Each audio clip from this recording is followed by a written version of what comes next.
All right, this video we're going to talk about forces in static equilibrium. So last year we learned a lot about forces, and now I'm just going to accelerate what we're learning in grade 11 a little bit. So added layer of complication is being able to identify situations where objects are in equilibrium, and then using that you can then create an equilibrium problem where you equate forces and find unknowns. So a good example of equilibrium would be a box sitting on a table, where the only two forces acting would be the force of gravity pulling the box down and the normal force between the surface of the table and the box. And if it's not moving, then that object would be in equilibrium, where the normal force is equal and opposite to the force of gravity. So the objective of today's little lesson is going to be to learn how to solve static equilibrium problems, or common ones that you'll see and that you're going to have some problem sets related to. So the word static usually means not moving. It can also mean that the object is just in balance. It appears like it's not moving, but it might be in a stationary reference frame, which means that it's moving with a constant velocity. Okay, but static usually means an object is not moving at all. So according to Newton's first law, objects will remain motionless or at constant speed when all forces are balanced. And that's what equilibrium is. An equilibrium means that all opposing forces are balanced. There's an equal and opposite force acting or counteracting a force that's causing an object to move. All right, so how do we draw static equilibrium? Well, the simplest situation would be something sitting on a table. But these drawings that I have below are all about hanging objects. Let's start there. Okay, so if I have a ceiling and an object hanging on a string that's 1 kilogram, the equilibrium would be described as the force of gravity, which would be counteracted by the force of tension in that rope. So in that case, the force of gravity is equal to the force of tension. Now, if that rope was a spring, okay, we can then calculate certain things such as the spring constant like you did in the lab, right? Where mg is going to be equal to kx if it was a spring, okay? But in this case, if that's a rope, you don't have a spring. You just have tension in the rope, and you'll be able to see how much that force would be on the rope before it breaks, okay? And that's a simple equilibrium, okay? So if they're equal, it's not moving. If my force of gravity is greater, it'll break the string, and it'll fall, okay? Now here's where we get into a little bit more challenging problems, where what happens when I hang an object using 2 ropes? Now in this case, these angles are exactly the same. And we kind of talked about this at the end of last class. If I have an object here, the force of gravity is acting on that object. And what these 2 ropes need to do in order for that object to be in equilibrium is they have to create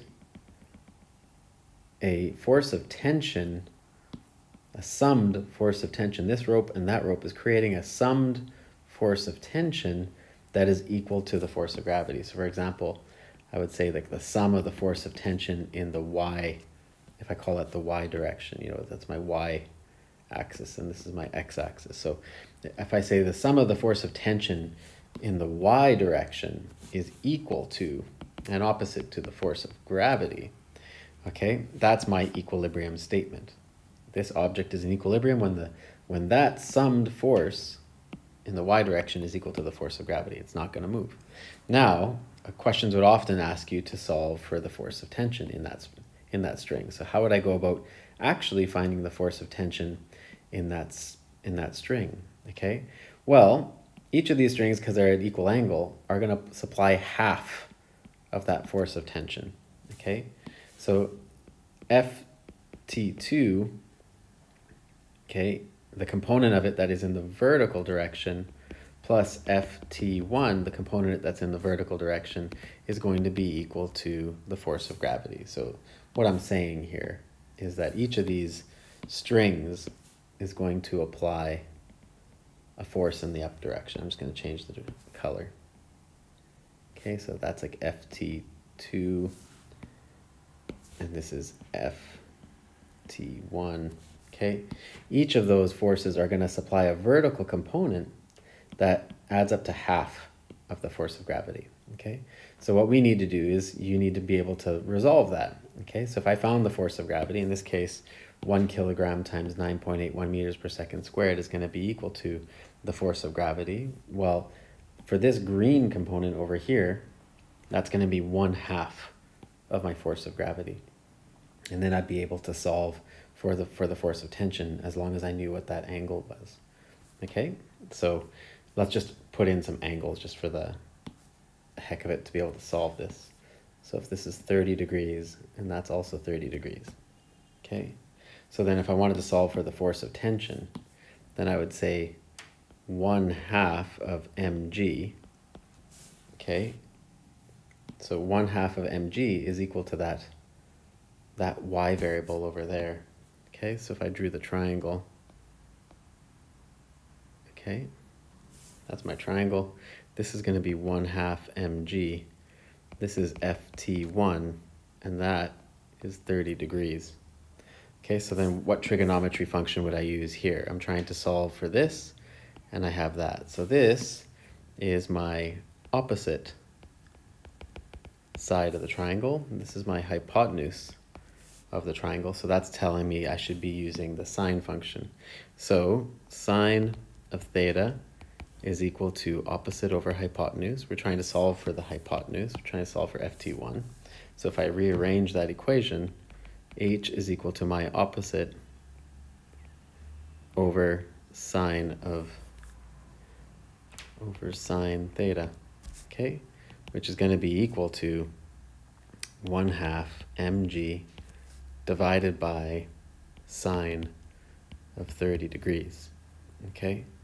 So in that case, when I would solve this, all right, I would find that since sine 30 is 0.5 is 1/2, I would find out that h is actually equal to mg. So the force in that direction is going to be equal to 9.81 newtons. Okay, and then the force in the other direction, if I solved it the same way, is going to be equal to 9.81 newtons as well. Okay, so each one of these strings is going to be supplying 9.81 newtons to lift 1 kilogram and hold it steady off that ceiling. Okay, now the next problem is a little bit more challenging in that now I don't have equal angles. Okay, so this one is a lot more challenging. I don't have equal angles, and I do know that, okay, if that's ft1, that's going to be supplying more of a vertical component of force than the other side, because there's more horizontal component on the other side. Okay, and when I add those two together, they would be equal to the force of gravity. Okay, so the vertical component of ft2 plus the vertical component of ft1 is going to be equal to the force of gravity. So I can write that out. So if I draw two different triangles out, this is 30 degrees, that's ft2, okay, and then that's the vertical component of ft2, okay, and if I draw the other triangle out,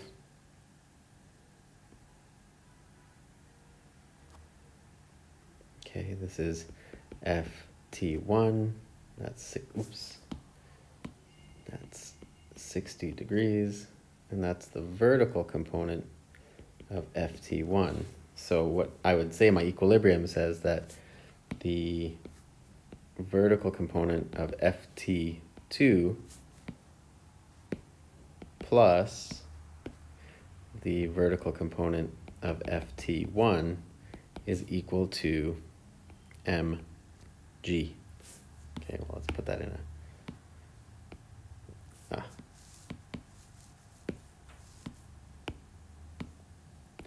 okay, that's equal to mg. And so that's one equation that I have. All right. Now the other thing that I have to understand, there's an equilibrium also in the horizontal direction.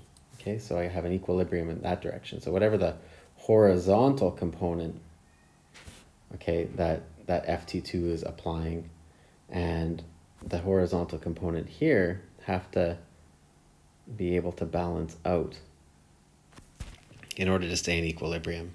So that's something else that has to be there. Okay, so that I can create that, the net of that will be 0. so that they're not moving. They're going in equal and opposite directions. All right?